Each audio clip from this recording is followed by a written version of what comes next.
Hello दोस्तों, स्वागत है आप सभी का आपके अपने चैनल हिंदी साहित्य क्लासेस में। कैसे हैं आप सभी? आशा करती हूँ आप लोग बहुत अच्छे हैं, स्वस्थ हैं और अपनी तैयारी आप लोग बहुत अच्छे से कर रहे होंगे आने वाली परीक्षाओं के लिए।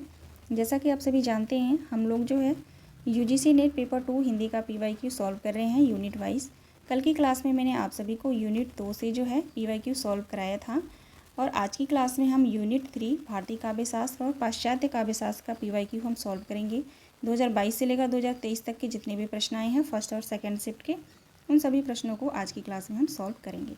ठीक है, तो आप लोग क्लास में बने रहिएगा, पूरे प्रश्नों को आप लोग ज़रूर सॉल्व करिए और देखिए कि यूनिट 3 से जो है किस तरीके से जो है प्रश्न पूछे गए हैं, कौन कौन से प्रश्न पूछे गए हैं, कहाँ कहाँ से किस तरह से प्रश्न आए हैं। ठीक है, जो प्रश्न आपको नहीं पता है उन प्रश्नों को आप नोट कर लीजिएगा और रिवाइज़ कर लीजिएगा। ठीक है, चलिए क्लास स्टार्ट करते हैं। देखते हैं आज का पहला प्रश्न। पहला प्रश्न है, संलक्ष्य क्रम ध्वनि के भेद इनमें से कौन सा है? ठीक है, संलक्ष्य क्रम ध्वनि का भेद पूछा जा रहा है। ऑप्शन ए देखेंगे रसाद ध्वनि, वस्तु ध्वनि, सी ऑप्शन है वर्णगत ध्वनि, ऑप्शन डी है अलंकार ध्वनि। नीचे दिए गए विकल्पों में से सही उत्तर का चयन कीजिए। क्वेश्चन नंबर 1 का सही जवाब क्या होगा? सही जवाब होगा ऑप्शन डी। ठीक है, केवल बी और सी सही हो जाएगा। ठीक है, वस्तु ध्वनि और वर्णगत ध्वनि बिल्कुल सही होगा। ठीक है, तो ऑप्शन डी हमारा राइट आंसर होगा। आगे बढ़ते हैं। ये देख सकते हैं, ये प्रश्न जो है सितंबर 2022 फर्स्ट शिफ्ट में प्रश्न आया था। ठीक है, अब दूसरे प्रश्न पे आते हैं। तद्दवौ शब्दार्थो सगुणावलंकार कृत पुनः क्वापि उक्ति किस आचार्य की है? यह उक्ति जो है किस आचार्य की है, ये पूछा जा रहा है आप सभी से। राइट आंसर क्या होगा? तद्दवौ शब्दार्थो सगुणावलंकृत पुनः क्वापि। यह जो पंक्ति है या उक्ति है मम्मट की है। ठीक है ना, मम्मट की है, आप ध्यान रखेंगे। राइट आंसर मम्मट हो जाएगा। आगे देखेंगे, सूची 1 को सूची 2 से सुमेलित करना है। ठीक है ना, सूची 1 को सूची 2 से सुमेलित करना है। क्वेश्चन थोड़ा छोटा करती हूँ, कूट में आपको आंसर देना है यहाँ पे। चलिए देखते हैं। औपम्य गर्भ का हो जाएगा यहाँ पे फोर्थ हो जाएगा व्यतिरेक। ठीक है, व्यतिरेक अलंकार। ठीक है, सादृश्य मूलक का हो जाएगा, सादृश्य मूलक का तीसरा हो जाएगा ना, सादृश्य मूलक उत्प्रेक्षा अलंकार। विरोध गर्भ का हो जाएगा विभावना अलंकार। ठीक है, विरोध गर्भ का विभावना अलंकार। श्रृंखला मूलक का हो जाएगा एकावली। ठीक है, श्रृंखला मूलक का इसमें जो है एकावली हो जाएगा। जब मैं क्वेश्चन को ये सॉल्व कर रही थी तो मुझे जो है इसमें दो मुझे पता था, एक तो सादृश्य वाला, ठीक है, उत्प्रेक्षा अलंकार है, और एक श्रृंखला मूलक। तो मैंने बिना आंसर देखे जो है इसका ऑप्शन मैंने पकड़ लिया था कि इनमें कौन सा राइट आंसर होगा। ठीक है, तो वैसे ही आप लोग भी याद करेंगे कि दो आप पहले जो पेपर होते थे 2020 के पहले, उसमें जो है आपको एक ऑप्शन अगर पता है तो पकड़ में आ जाता था आंसर, लेकिन अब ऐसा नहीं है। ठीक है ना, अब आपको जो है 1 से 2 आंसर पता होना चाहिए कूट वाले प्रश्न में। ठीक है, ये जो मिलान वाले प्रश्न है इसमें आपको 2 आंसर पता होना चाहिए, तभी आप जो है आंसर सही पकड़ पाएंगे। ठीक है, तो यहाँ पे सही जवाब हो जाएगा 4 3 1 2। ठीक है ना, आप लोग इसको देख लेंगे, 4 3 1 2 राइट आंसर होगा। देखते हैं ऑप्शन में, ऑप्शन बी सही जवाब है, 4 3 1 और 2। ठीक है, आगे बढ़ेंगे। चौथा प्रश्न है, निम्नलिखित में से यह कथन सा काव्य घटनानुकूल शब्दों परिस्थितियाँ किसका है? यह पंक्ति जो है, यह कथन किसका है? ठीक है, रुद्रट का, कुंतक का, जगन्नाथ का या वामन का? काव्य घटनानुकूलन, अगर इसका आपको अर्थ पता है, अगर आपने पढ़ा है तो बिल्कुल पहचान लेंगे कि यह पंक्ति जो है या यह कथन किसका है। ठीक है, जगन्नाथ। ठीक है, जगन्नाथ का है, ऑप्शन सी राइट आंसर होगा, जगन्नाथ का, आचार्य जगन्नाथ। ठीक है, पांचवा प्रश्न देखेंगे।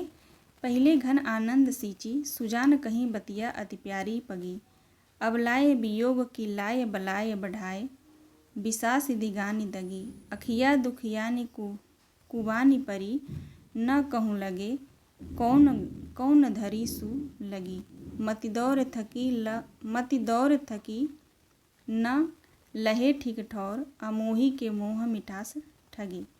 उक्त सवैया में, ये सब सवैया है, ठीक है ना। उक्त सवैया में प्रयुक्त लाए में से कौन सा अलंकार है। इतनी बड़ी पंक्ति है और सिर्फ पूछा जा रहा है आप सभी से कि इस सवैया में लाए में जो है कौन सा अलंकार है। तो लाए आप ये पंक्ति पढ़ के देख लीजिए कि लाए जो है कितनी बार रिपीट हुआ है। यमक अलंकार की परिभाषा आप सभी को पता होगा। सॉरी, मैंने आंसर ही बता दिया है ना।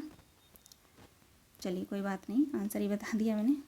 ऑप्शन ए यमक अलंकार होगा, ठीक है। आगे देखते हैं। यहाँ पे मैं आप सभी को PYQ सॉल्व करा रही हूँ, इसलिए जो है मैं सारे ऑप्शन को जो है मैं पूरा डिटेल में नहीं बताती हूँ, ठीक है। जब मैं प्रैक्टिस कराऊंगी, मैं खुद का क्वेश्चन मेरा होगा उस वहाँ पे मैं आप सभी को डिटेल में पूरा बताऊंगी, ठीक है। ये मैं आप सभी को रिवीजन के लिए करा रही हूँ कि आप सभी देख मतलब आपको जानकारी हो पाए कि जो पिछले वर्ष में जो प्रश्न पूछे गए हैं वो किस तरीके से प्रश्न पूछे गए हैं, कहाँ कहाँ से पूछे गए हैं, ताकि आप अपनी तैयारी को और बेहतर बना सकें, स्ट्रॉन्ग बना सकें। ओके, चलिए छठा प्रश्न देखेंगे। निम्नलिखित में से कौन सा शब्द वाच्यार्थ के लिए प्रयुक्त नहीं होता है। ऑप्शन ए है निश्चित अर्थ, मुख्यार्थ, या अभिधा शक्ति द्वारा ज्ञात अर्थ, या अन्य अर्थ। क्वेश्चन ध्यान से पढ़ेंगे, ठीक है। निम्नलिखित में से कौन सा शब्द वाच्यार्थ के लिए प्रयुक्त नहीं होता है, यानी इनमें से 3 होता है, 1 नहीं होता है, ठीक है। तो यहाँ पे राइट आंसर होगा अन्यार्थ, ठीक है ना। पढ़ के ही लग रहा है कि यही ऑप्शन सही होगा, अन्यार्थ नहीं होगा, ठीक है। बाकी तीनों निश्चित अर्थ भी प्रयुक्त होता है, शामिल है इसमें, मुख्यार्थ भी, और अभिधा शक्ति द्वारा ज्ञात अर्थ, बिल्कुल तीनों सही है। ये तीनों याद रखेंगे, ठीक है। चलते हैं 7वें प्रश्न पे। 7वां प्रश्न है शाब्दी व्यंजना के प्रकार हैं। आपको बताना है शाब्दी व्यंजना के प्रकार इनमें से कौन कौन सा है। आर्थी व्यंजना, लक्षणा मूला, या अभिधा मूला, या लक्ष्य संभवा। नीचे दिए गए विकल्पों में से सही उत्तर का चयन कीजिए। प्रश्न है शाब्दी व्यंजना के प्रकार कौन कौन से हैं। तो देखिए शाब्दी व्यंजना जो है इसके प्रकार जो है ना वो हो जाएगा अभिधा मूला, ठीक है। अभिधा मूला भी है और लक्षणा मूला भी, ये दोनों हैं, ठीक है। लक्षणा मूला और अभिधा मूला दोनों बिल्कुल सही है। तो सही जवाब हो जाएगा बी और सी, ठीक है। बी और सी सही जवाब है। देख सकते हैं सितंबर 2022 सेकेंड शिफ्ट का प्रश्न है, ठीक है। अब 8वें प्रश्न को देखेंगे। यह कथन, ठीक है, कथन दिया गया है यहाँ पे, शक्ति विभक्ति और अभ्यास समन्वित रूप में काव्य हेतु है, निम्नलिखित में से किसका है। यह कथन किसका है, किसने कहा है कि शक्ति विभक्ति और अभ्यास समन्वित रूप में काव्य हेतु है, ठीक है ना। यानी शक्ति और विभक्ति और अभ्यास को तीनों को जो है काव्य हेतु किसने माना है। तो आप यहाँ से देख सकते हैं ना, काव्य हेतु भी आप लोग पढ़ लीजिएगा, ठीक है।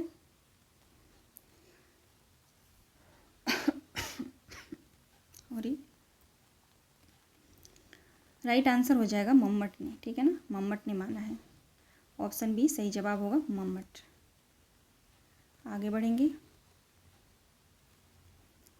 अगला प्रश्न है रस की निष्पत्ति मूल ऐतिहासिक पात्रों में ही संभव है, यह कथन निम्नलिखित में से किसका मानना है।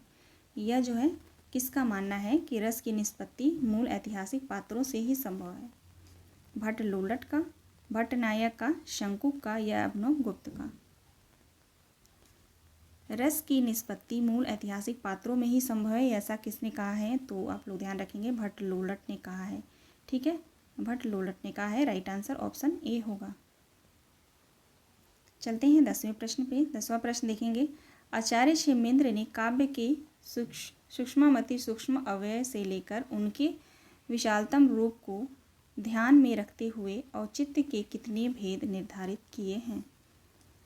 आचार्य क्षेमेंद्र ने औचित्य के कितने भेद निर्धारित किए हैं, ये आपको बताना है। 20, 26, 28 या 27।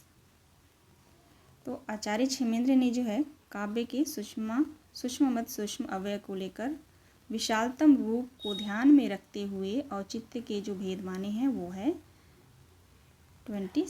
27, ठीक है ना, 27 भेद मानते हैं ये। ठीक है, ध्यान रखेंगे। आगे देखेंगे। अगला प्रश्न है, मूल धातु से संबंधित वक्रता को कहा जाता है। मूल धातु से संबंधित वक्रता को क्या कहा जाता है? वर्ण विन्यास वक्रता, पद पूर्वार्ध वक्रता, पद परार्ध वक्रता या वाक्य वक्रता। राइट आंसर क्या होगा? मूल धातु से संबंधित वक्रता को क्या कहा जाता है? राइट आंसर होगा पूर्वार्ध वक्रता। ठीक है, ऑप्शन बी सही जवाब है। पूर्व नहीं, पद। ठीक है, पद पूर्वार्ध वक्रता। ओके, बी ऑप्शन सही होगा। आगे देखेंगे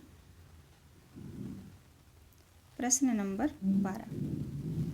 काव्य दोष से संबंधित सही उदाहरण इनमें से कौन सा है? काव्य दोष से संबंधित जो है सही उदाहरण पूछा जा रहा है। नीचे दिए गए विकल्पों में से सही उत्तर का चयन करना है। ऑप्शन ए है केवल 1 या 2 3 सही है, केवल 1 3 5 सही है, या केवल 2 3 4 सही है, या केवल 3 4 5 सही है। तो मैं आपको डायरेक्ट आंसर बताती हूँ, इसमें से देखेंगे। ठीक है, पहला देखेंगे क्लिष्ट दोष, वेद नखता ग्रह जोरी अधर करी जो बरजे हम खात। ठीक है, बिल्कुल सही है, क्लिष्ट दोष है ये। ठीक है, उसके बाद जो है तीसरा दुष्कर्मत दोष। ठीक है, दुष्कर्मत दोष का उदाहरण देखेंगे। मारुत नंदन मारुत को मन को खगराज को वेग जलायो। ठीक है, ये भी सही है। और पांचवा सही होगा अप्रीतत्व दोष, हियतल बस दुख देत है ये तेरे अनुभव। ये जो है अप्रीतत्व दोष है। ठीक है, तो आप देख सकते हैं राइट आंसर हो जाएगा 1 3 और 5, केवल 1 3 5। ठीक है, ये ग्रामत्व दोष बिल्कुल गलत है। देखेंगे उदाहरण ग्रामत्व दोष का। कस्ती कट थी कनिष्ठ माँ असिमेति मांझली कनिष्ठ माँ, क्योंकि इसमें संस्कृत के शब्द जो है प्रयोग होते हैं, तो ये गलत हो जाएगा ग्रामत्व दोष में। ठीक है, आक्रमत दोष, मुख मयंक को देखकर विकसा मानसगंज, बिल्कुल गलत है ये। ठीक है, तो राइट आंसर हो जाएगा 1 3 5। ठीक है, चलिए आगे देखते हैं क्वेश्चन नंबर 13। काव्य रीति के संबंध में सही कथन क्या है? काव्य रीति के संबंध में जो है सही कथन पूछा जा रहा है। यहाँ पे नीचे दिए गए विकल्पों में से सही उत्तर का चयन करना है। ठीक है, अभी हमने काव्य दोष के बारे में पढ़ा, अब यहाँ पे काव्य रीति के बारे में पूछा जा रहा है।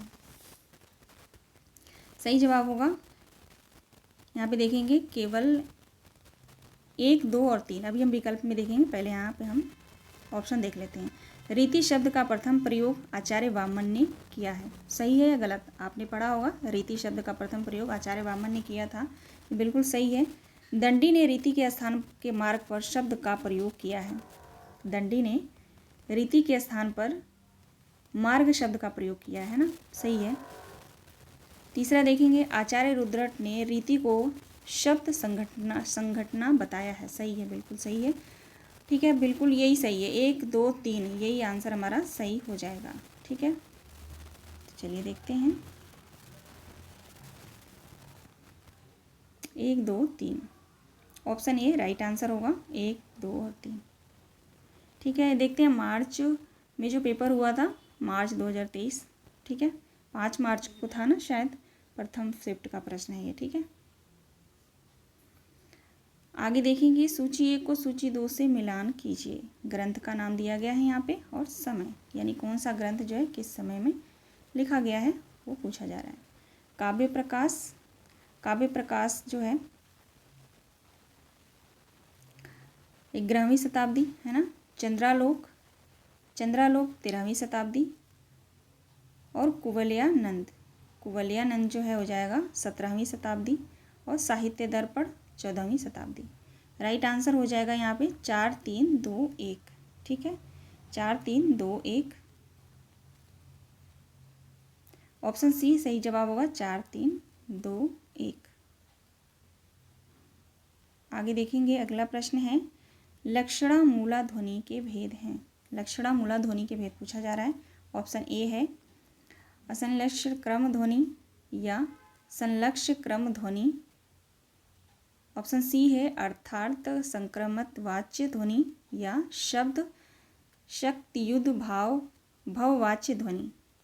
इनमें से राइट आंसर क्या होगा? लक्षणा मूला ध्वनि का भेद इनमें से कौन सा है? सही जवाब हो जाएगा ऑप्शन सी, अर्थात संक्रमति वाच्य ध्वनि। ठीक है, ऑप्शन सी सही जवाब होगा। आगे देखेंगे अगला प्रश्न। भामा ने समस्त अलंकारों का मूल किस अलंकार को माना है? भामा ने समस्त अलंकारों का मूल किस अलंकार को माना है? उपमा को, रूपक को, वक्रोक्ति को या यमक को?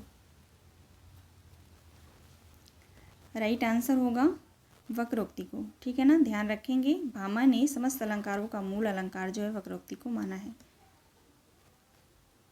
आगे बढ़ते हैं।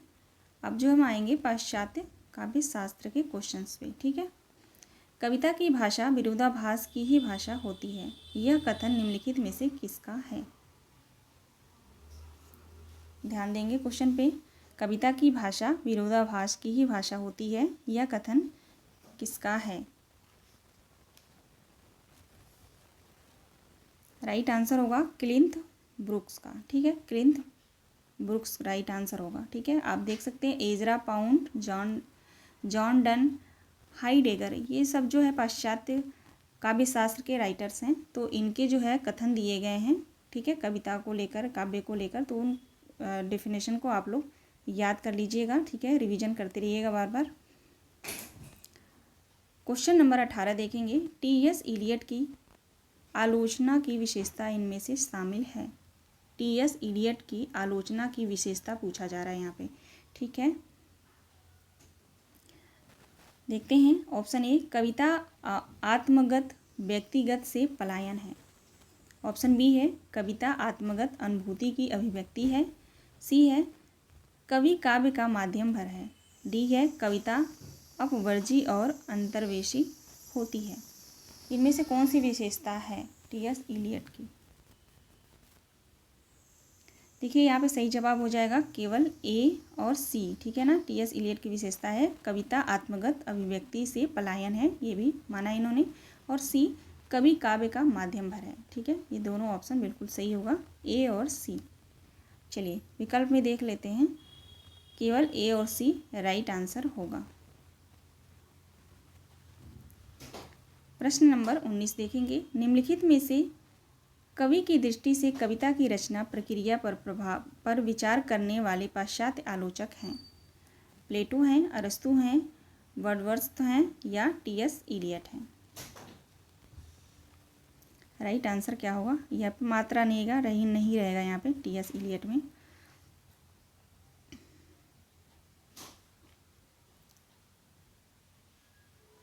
राइट आंसर हो जाएगा वर्ड्सवर्थ।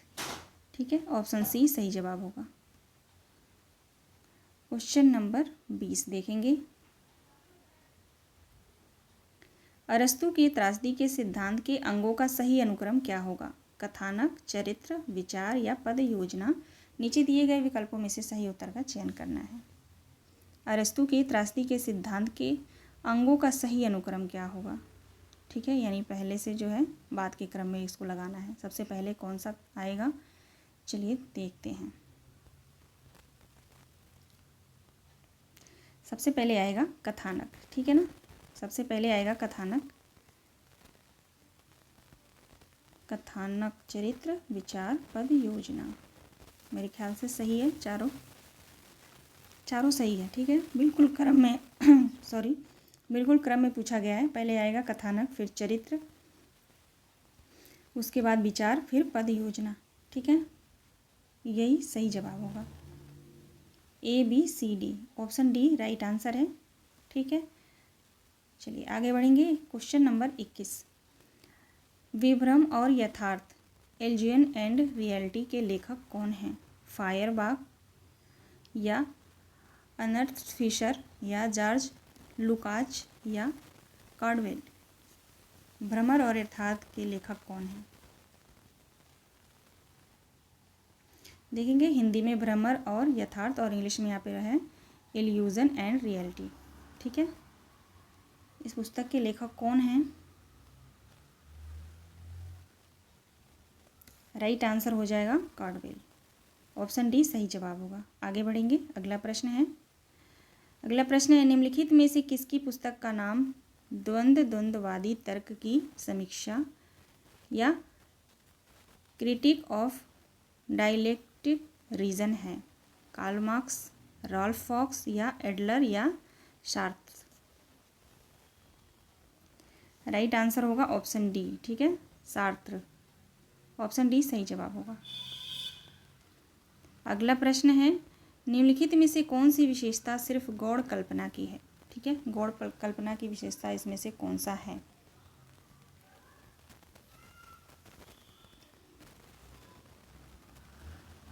गौड़ का अर्थ क्या होता है?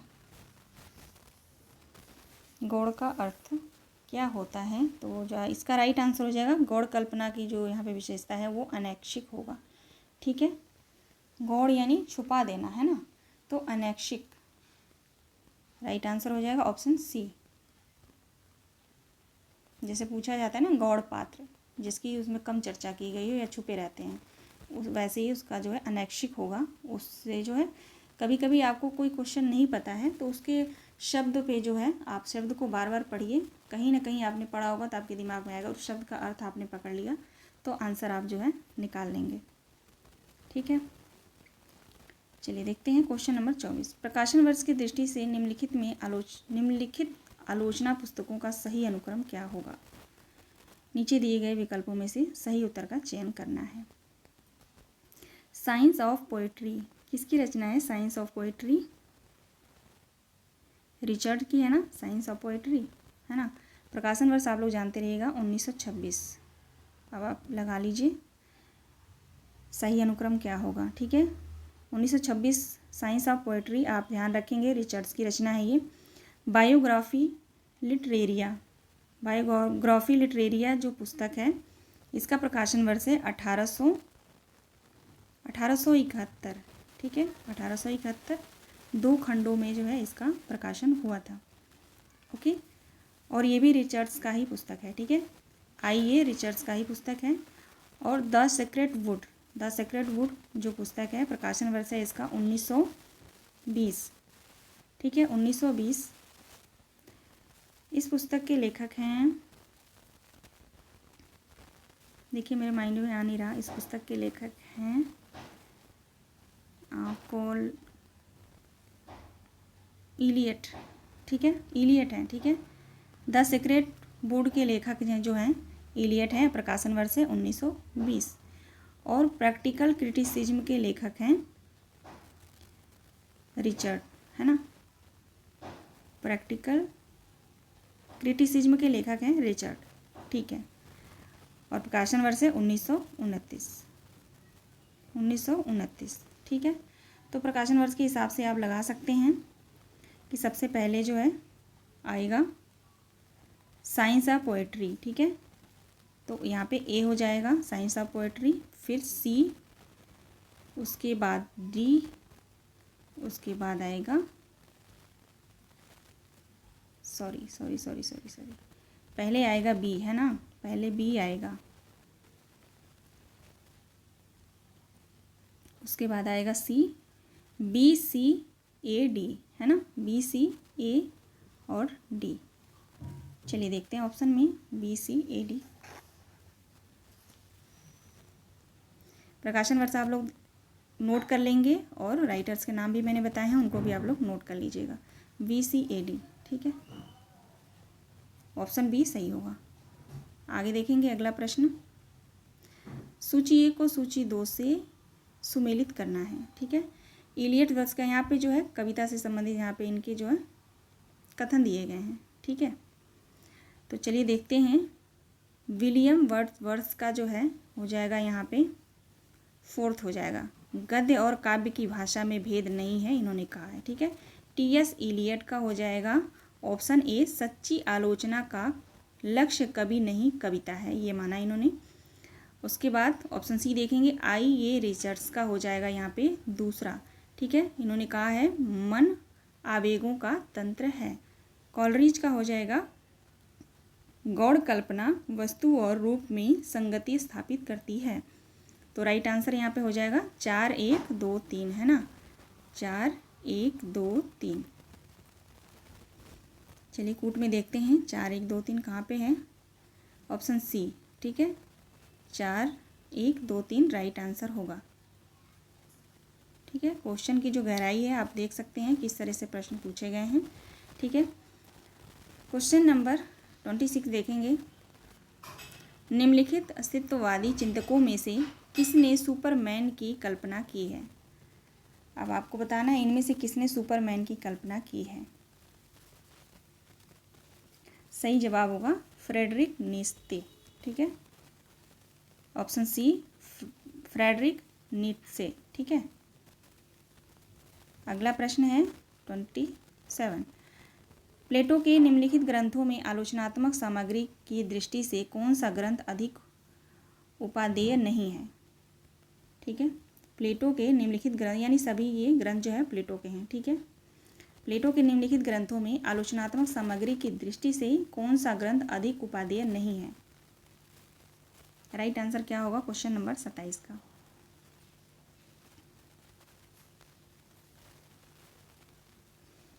राइट आंसर हो जाएगा फिलेबुस। ठीक है, फिलेबुस ये जो है उपादेय नहीं है, बाकी हैं। ठीक है, अगला प्रश्न है आइए रिचर्ड्स की दृष्टि से काव्य भाषा की विशेषता है। इनमें से जो है काव्य भाषा की विशेषता कौन कौन सी है आइए रिचर्ड्स की दृष्टि में। राइट आंसर हो जाएगा केवल ए और सी। केवल ए और सी सही जवाब है। छद्म कथन की प्राथमिकता और रागात्मक अर्थ की प्राथमिकता ये दोनों माना है, ये दोनों विशेषता है। ठीक है, काव्य भाषा के संबंध में किसके अनुसार, रिचर्ड्स के अनुसार। ठीक है, तो ए और सी देख लेंगे यहाँ पे ऑप्शन में ए और सॉरी ए और सी, ऑप्शन सी। ठीक है, आगे देखेंगे अगला प्रश्न। लिरिकल बैलेड्स 1978 की किन दो कवियों की कविताओं का संग्रह है। ठीक है, लिरिकल बैलेड्स किन दो कवियों की कविताओं का संग्रह है। प्लेटो और अरस्तु का, वर्ड्सवर्थ और कॉलरिज का, इलियट और रिचर्ड्स का, क्रोचे एवं मैथ्यू आर्नल्ड का। तो ये जो है ना लिरिकल बैलेड्स जो पुस्तक है इन दो कवियों का है, आपको पता होगा बहुत ही फेमस है, वर्ड्सवर्थ और कॉलरिज का। ठीक है ना, इन दोनों का है, देख सकते हैं फर्स्ट शिफ्ट में आया था मार्च में। ठीक है, अगला प्रश्न है वैज्ञानिक ज्ञान के आख्यान में विरोध और द्वंद्व संबंध पर किस चिंतक ने विचार किया है। वैज्ञानिक ज्ञान और आख्यान में विरोध और द्वंद्व संबंध पर किस चिंतक ने विचार किया है। हैबरमास, लियोतार्द, ग्वात्री और मदन स्वरूप। राइट आंसर क्या होगा क्वेश्चन नंबर 30 का। राइट आंसर हो जाएगा लियोतार्द। ठीक है, ऑप्शन बी सही जवाब होगा। आगे बढ़ेंगे।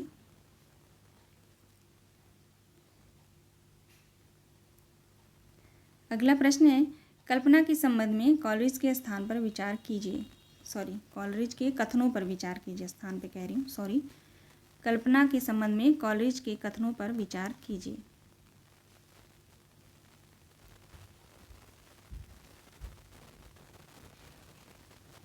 चलिए देखते हैं, डायरेक्ट मैं राइट आंसर बताती हूँ यहाँ पे। राइट आंसर हो जाएगा केवल 1 2 और 3। ठीक है, 1 2 और 3 पढ़ लेते हैं एक बार।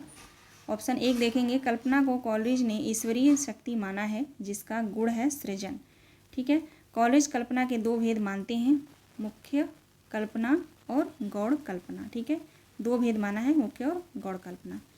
तीसरा देखेंगे मुख्य कल्पना की अवस्थिति जन सामान्य के मस्तिष्क में भी होती है, जबकि गौड़ कल्पना मुख्यतः दार्शनिक और कलाकार की विशेषता है। ये जो है बिल्कुल सही है।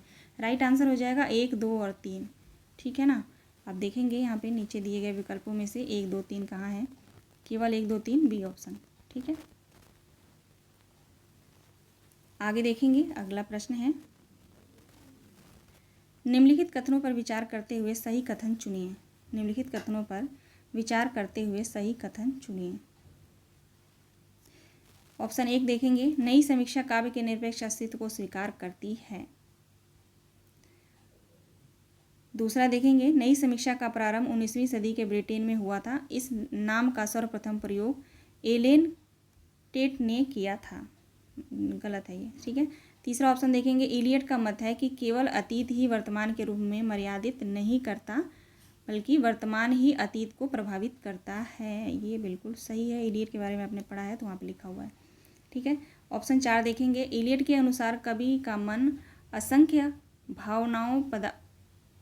भावनाओं, पदावलियों, बिंबों के ग्रहण एवं संचयन के निमित्त एवं आधान पात्र की भांति होता है।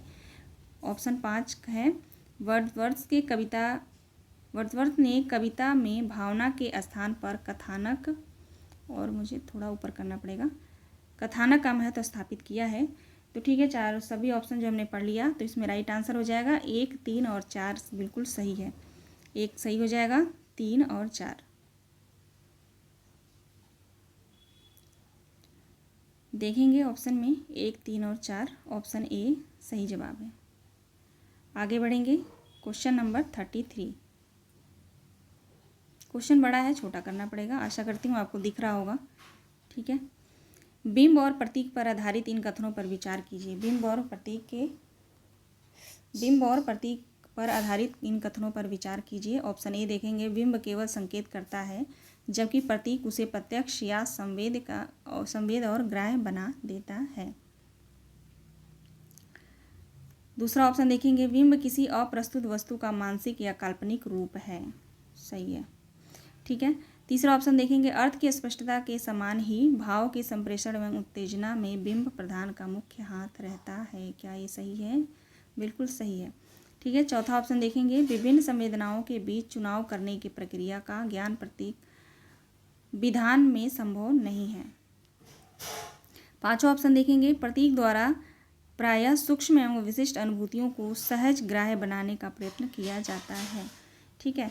तो राइट आंसर यहाँ हो जाएगा केवल 2, 3, 5, केवल 2, 3 और 5। विकल्प में देखेंगे कहाँ पे 2, 3, 5 है, ऑप्शन बी राइट आंसर हो जाएगा। क्वेश्चन नंबर 34 को देखेंगे, सूची 1 को सूची 2 से सुमेलित करना है। रचनाकार और उनकी पुस्तकें दी गई हैं। ये रिचर्ड्स की पुस्तक इनमें से कौन सी है? तीसरा है ना, बियॉन्ड, रिचर्ड्स की पुस्तक है बियॉन्ड, है ना। T.S. इलियट का हो जाएगा यहाँ पे 4 द वेस्टलैंड। अरस्तु का पुस्तक हो जाएगा पेरिपोइथिकेस। कॉलरिज का हो जाएगा बायोग्राफी लिटरेरिया, ठीक है। राइट आंसर हो जाएगा 3, 4, 1, 2। 3, 4, 1, 2 देखते हैं। ऑप्शन डी राइट आंसर हो जाएगा 3, 4, 1, 2, ठीक है। अगला प्रश्न है, नीचे दिए गए कथन दिए गए हैं, चलिए पढ़ते हैं कथन को।